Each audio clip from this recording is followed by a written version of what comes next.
Hello warriors of Universe 7, welcome to the Dragonverse Stories channel. In the previous episode of our Epic Saga, we saw that after a long period of sleep and the erasure of his past memories, Beerus awakened and began his training as the god of destruction of Universe 7. Whis, his master and guide, led him through intense physical training, testing his abilities and pushing him beyond his limits. Throughout training, Beerus learned to control ki, improving his attacks and defenses exponentially. Whis was impressed by Beerus' learning speed and natural talent for divine martial arts. Then, Whis proposed to Beerus a special training in a parallel dimension known as that place. There, Beerus had to deepen his mastery of divine ki and understand the concept of Hakai, the energetic manifestation of divine destruction. Over millions of years in the special dimension, Beerus has gradually progressed, honing his control over divine ki and unraveling the Hakai's instinct. Impressed by Beerus' rapid progress, Whis recognized his limitless potential as a god of destruction. Finally, after completing his training in the special dimension, Beerus was introduced to the Daishinkan and the supreme god Xeno-sama. With his newfound power, including Hakai, Beerus has proven himself worthy of Universe 7's God of Destruction title, earning Xeno-sama's approval. And now that everything is heading towards an epic finale, we will finally discover Whis' true plans and why Xeno-sama liked the still young and inexperienced Beerus so much. Welcome to the third and final episode of yet another epic Dragon Ball saga, the past of the God of Destruction. Join me on this epic journey by subscribing to the channel and pressing the like button so you don't miss any videos here on the channel. Are ready? So let's travel to this universe of infinite possibilities that only Dragon Ball offers us. After receiving Xeno-sama's approval, Whis decides to leave with Beerus for the palace where the god of destruction of Universe 7 would reside and define his next works within Universe 7. How to discover and choose which planets should be destroyed and which ones should be spared. However, Daishinkan, who was still uneasy about Whis' true plan and Xeno-sama's quick acceptance of Beerus, decided to approach Whis before his departure to Beerus' palace to ask him some questions. Daishinkan asks, "Whis, wait a minute. Won't you wait for your sister to return with Universe 6 God of Destruction? After all, they are basically brothers. It would be interesting if they had a cooperation, wouldn't it?" Whis replies, "Yes, that would be very interesting. But time is what we have to spare. There will be no shortage of opportunities for this meeting to happen. What I want now is to continue evolving the powers of the God of Destruction Beerus." Daishinkan said, "You're right, after all I was the one who sped things up by helping you and Vados. So we have plenty of time to get together in the future." Daishinkan continues, "However, I would like to make a few remarks about your journey as a master of a god of destruction." Whis asks, "And what are your observations? What is worrying you so much?" Daishinkan replies, "You underestimate my powers. I've seen where you've been, those people from the planet of human apes. I know they have a special ability and you intend to use it." Daishinkan continues, "Zenkai, an extremely rare skill. It was exactly because of her that I chose these two universes. Although Universe 6 has some limitations and differences on how the ability to evolve these monkey warriors works, this ability gives them the ability to evolve infinitely." Whis asks, "So you knew too? So your choice wasn't for nothing? Are you interested in these warriors as well?" Daishinkan replies, "Yes and no. I only choose universes based on their potentials, but it is wise to have some weapons reserved for a specific moment." Whis asks, "Specific time?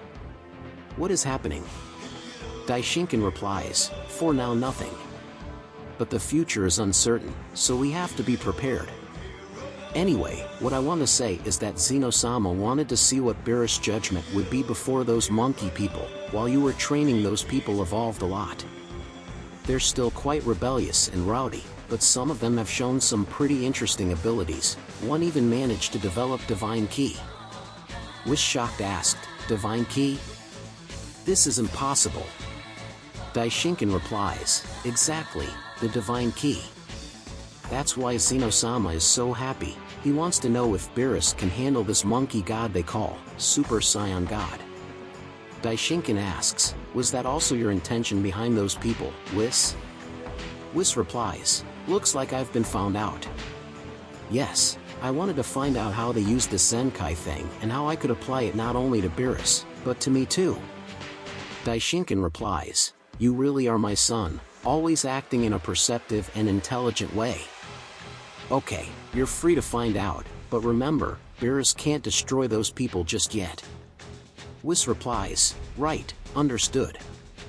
Whis then leaves with Beerus for the palace of the god of destruction, and there they begin to study and determine which planets would cease to exist based on how each planet influenced the planets and galaxies around it.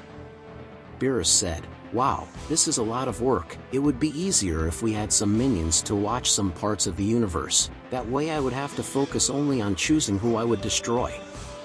Whis replies, that's a good idea, Mr. Beerus. We may have a few generals to follow your orders in each quadrant of galaxies, that way we will reduce time by thousands, maybe millions of years. As you could see, it was exactly in this way that Beerus got several of his important subordinates. The greatest example of all is Emperor Frieza, who was responsible precisely under control over the Saiyans.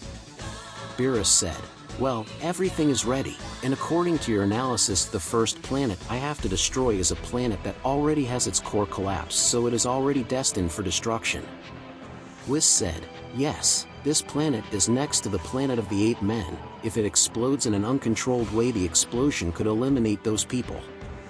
Beerus said, exactly, take me there Whis.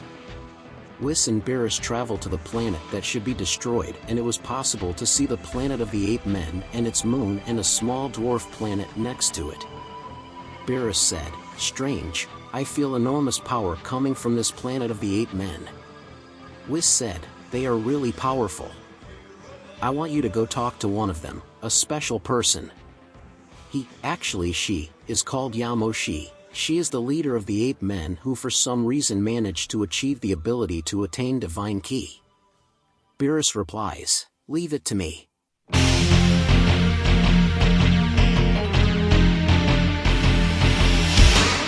After destroying the small planet next door, Beerus goes down to the planet of the 8 men to talk to the leader of that people, and there he finds her, a powerful woman who emanated an absurd amount of divine ki. Hey you, monkey human. So you're Yamoshi? Beerus asked the beautiful leader of the 8 men. Yamoshi replies, yes, I am the leader of these people. And who are you?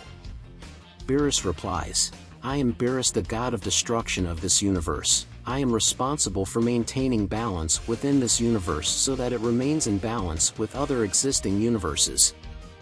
Yamoshi asks, interesting, I knew there were forces beyond what I had already felt in nearby galaxies.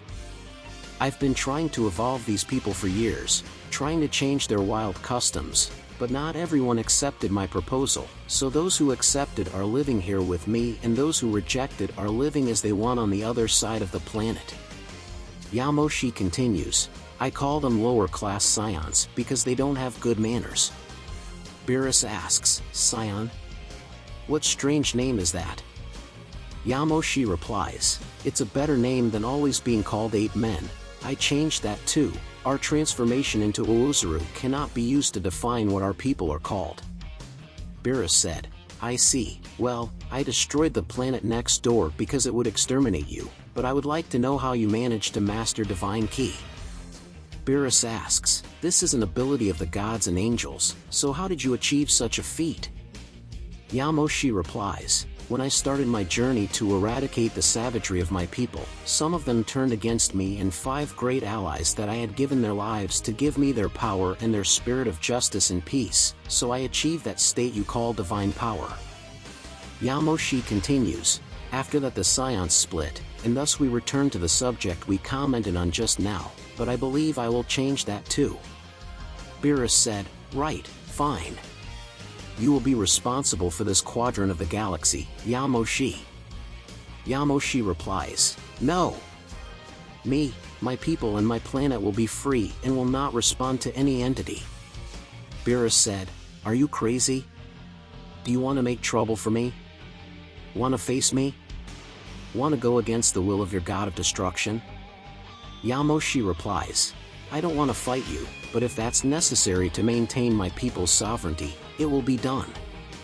Beerus replies, so get ready, because you and your people will have a tragic end. Beerus raised his arm to launch a powerful Hakai, but when he found himself waking up in his bed in his palace, Whis had prevented the destruction of the planet of the Saiyans by Beerus. He erased the memory of the god of destruction but kept only the memory-informed dream that there would be a Super Saiyan god in the future.